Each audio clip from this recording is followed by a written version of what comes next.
by the big cheese there. It was a guy called Lawrence Olivier, and he was running this theatre, and I was in it, and I was trouble. And he said to me, he said, why are you doing this? He said, you know, you're a talented guy. He said, why are you doing all this for? And he sent me to a psychiatrist. And he paid for one session with the psychiatrist. And I was told by the psychiatrist that I was suffering from some kind of creative tension called creative stress. Being an actor, you know, I thought, well, yeah, of course. Wow. And I said to my wife, I'm suffering from creative stress. She said, uh-huh. And so, you know, another bottle of wine. I remember I went through, I was married. My first marriage was a disaster, mostly my fault, and out of that marriage was produced a little girl, and I left my wife after 2 years. I couldn't take any more of it. We were both crazy. And then I met my second wife, and we used to go out, and my second wife was a typically non-alcoholic, and a very nice, decent woman, very reasonable, and I say this with all respect, not making any judgment at all. But she is different, and the non-alcoholics in this room are different to us. We'd go out, and I'd have, I said, would you like a glass of wine? She said, yes, I'd like a wine. She'd have a glass of red wine, and so I'd order 2 bottles. She'd say, but you want 2 bottles? I said, well, yeah, 2 of us. She said, but, you know, I don't want a bottle. I said, why not? She said, well, I don't need it. Well, I'll drink it then. And she used to do those weird things. And I say this all due respect, because I love non-alcoholics as well. I like non-alcoholic people. They're fascinating. They're as weird to me as I am to them.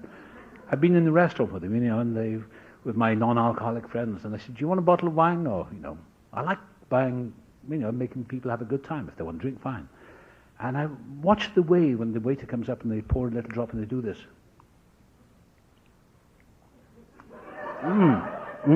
Very nice.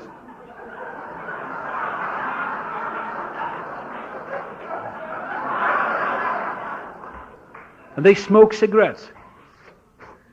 They don't even inhale it. So.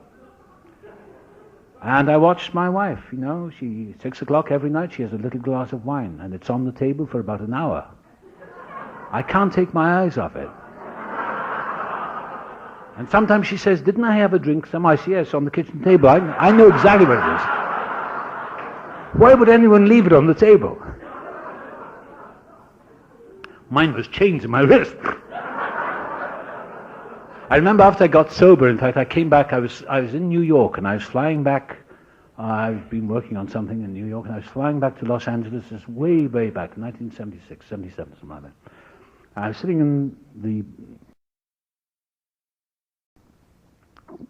plane there, and maybe it was a Thanksgiving, I don't know, maybe it was a special day, but this, what do you call them, the flight attendant, she looked like one of us. She probably was. She was passing this champagne out, filling people's glasses with champagne. I had an orange juice or something, and I was reading a book, and I was newly sober. Maybe I'd been sober about a year, and she came up and she said, would you like to drink a champagne? I said, no, thanks, not for me, no. I'll have an orange juice. She said, come on, just a little champagne. I said, no, thanks. She said, why not? I said, well, I have to report for work next month. And I don't know how that came out of my mouth. And she said, huh? I said, I have to go to work next month. She said, I don't understand. I said, no, do I. And I don't understand to this day. Why? I love drinking. For the alcoholic who is out there, the new one, it's tonight, I love booze, and I'm glad I drank. Because I'm not going to be puritanical and say, you know, I hate booze. I loved booze. I loved alcohol. And it did great things for me in the early years. It got me into scrapes. It got me in a lot of trouble. But it also got me through things. It gave me a lot of confidence, and I did some things which weren't all bad. You know, some of them were good. And it gave me a kind of confidence, but it also gave me a lot of fuel for my rage and anger.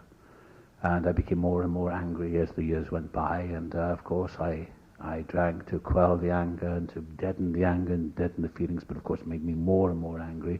I mean, I could empty an entire room. I go to a party, I could insult everyone. And I've done it. I did it. people would walk out, good night, you know. I'd say to my wife, what happened? She said, don't you remember? I said, no. You insulted everyone in the room. I said, did I? She said, you can't remember? I said, no. And then about the mid-1970s, I was, one morning, I was very hungover, and I heard on the radio about this weird thing called Alcoholics Anonymous, and I heard about alcoholism, and I heard a woman being interviewed. She said, yeah, I drank for many years, and she said, and I joined Alcoholics Anonymous. This was on British BBC radio. And she said, and I got sober, and I haven't had a drink since. She said, it's an illness. I thought, isn't that sad? That's so sad. What is it like to be an alcoholic? And I was doing a television play, I remember, and I was playing an alcoholic in this television play, and I had lines like saying, I'm a dipsomaniac, I'm an alcoholic, and I loved these lines I was speaking. I'm an alcoholic. It sounded so rich. I didn't realize that I was one. And in this play, I remember it's called The Arcata Promise, and in this play, I say to this woman I'm with, I said, I can leave the drink, it's when the first one starts. Then I've got to drink more. And I said to the actress I was working with, I said, this is me. I said, it must be terrible to be an alcoholic. But what I was doing was 12-stepping myself in a way. I was being gotten ready for this program. And then I came to America in 1974. And to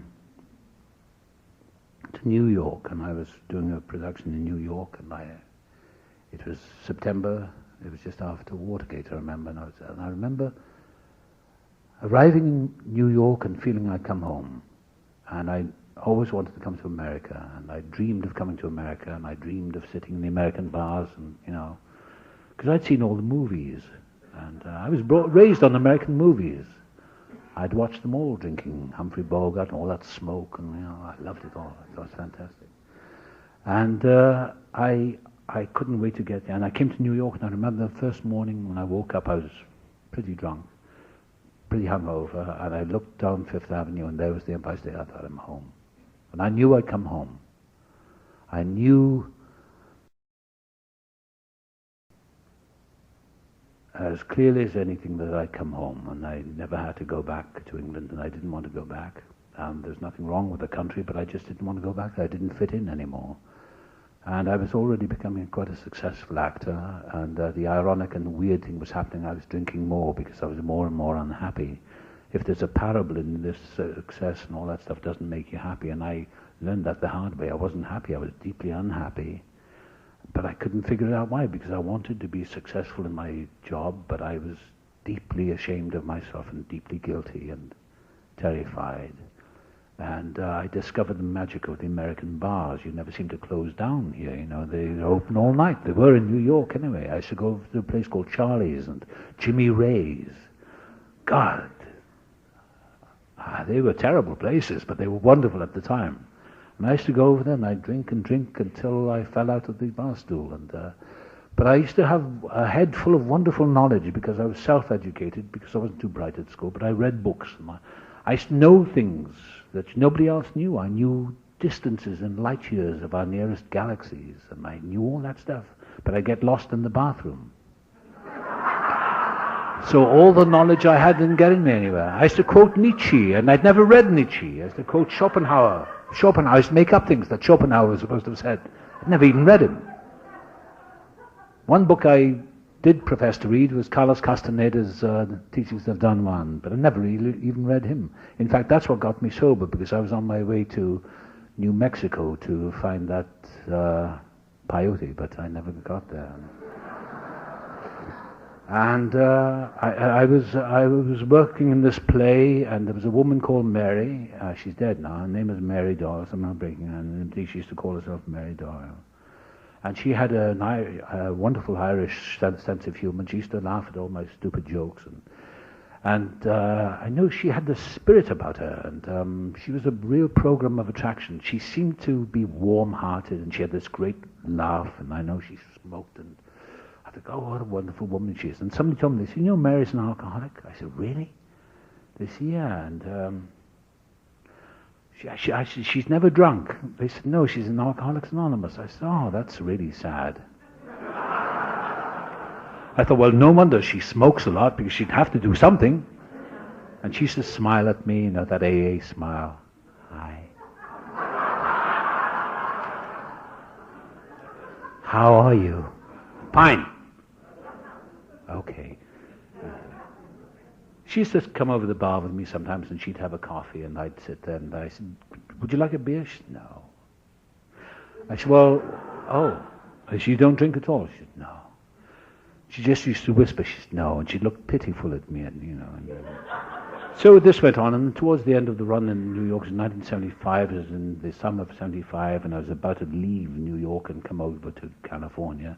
I had some work to do here, and I was in a party, and I was so smashed that night. And I think I'd smoked a bit of grass, and I wasn't into that. I'm just a drunk. I'm an alcoholic. I'm a drug addict, really, because that's all it is. It's another form of narcotic, but I was so smashed that night, in such bad shape, and I asked Mary if she would help me. So we went out next day, and we had lunch, and she described to me the nature of alcoholism, that it is in fact an illness. And I thought, well, that's interesting, and she said it's threefold: mental, physical, and spiritual illness. Spiritual, I didn't want to know about that. And she said, if you don't take the first drink, you won't get drunk. Well, that's very insulting to a man of my supreme intelligence. If you don't take the... My little child knows that. So she said, would you like to come to a meeting? I said, no. I'll do it myself. Typically, having asked if she would help me, I turned her down when she offered the help. And she said, fine. That's okay. Maybe you're not an alcoholic. She knew damn well I was, because she used to talk about me to her husband every night, about how I'd, fallen down on stage and all that. Not exactly fallen down. But I did, for 6 weeks, stay dry, and in that period I think something happened to me. Now, whatever this design is, this divine intervention, whatever it is, that God has plans or whatever, I was very comfortable in those 6 weeks. I was very comfortable. I felt fine. Had no craving. I thought, that's it. Like Bill W. in the book says, the goose hang high, and self-knowledge, that's all I needed, and I was in great shape. I was drinking gallons of Tab, or Diet Coke, as Tab is called in those days, smoking cigarettes, but I thought, well, fine, I haven't had a drink. Got it.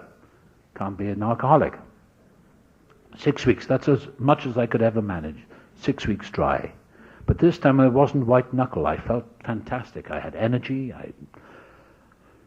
Energy and power and all that. And I was working well on stage, and everything seemed fine. People remarked on the difference. They said, God, you look so well. And I was, wow, fantastic.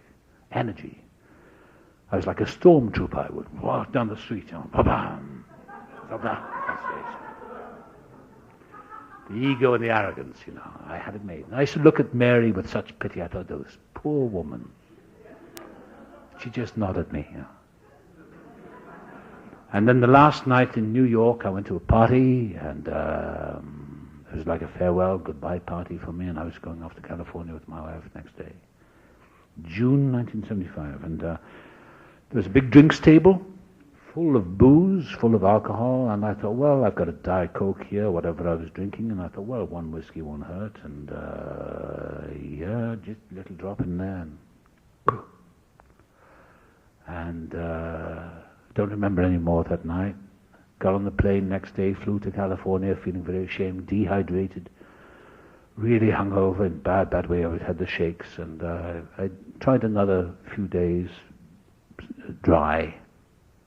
4th of July, I went to a party, and I thought, well, I tried the same thing. I was about to pour another drink, and somebody said, this friend of mine, she said, don't take that drink, and I wanted to kill her. I would have taken her head off because she got in my way.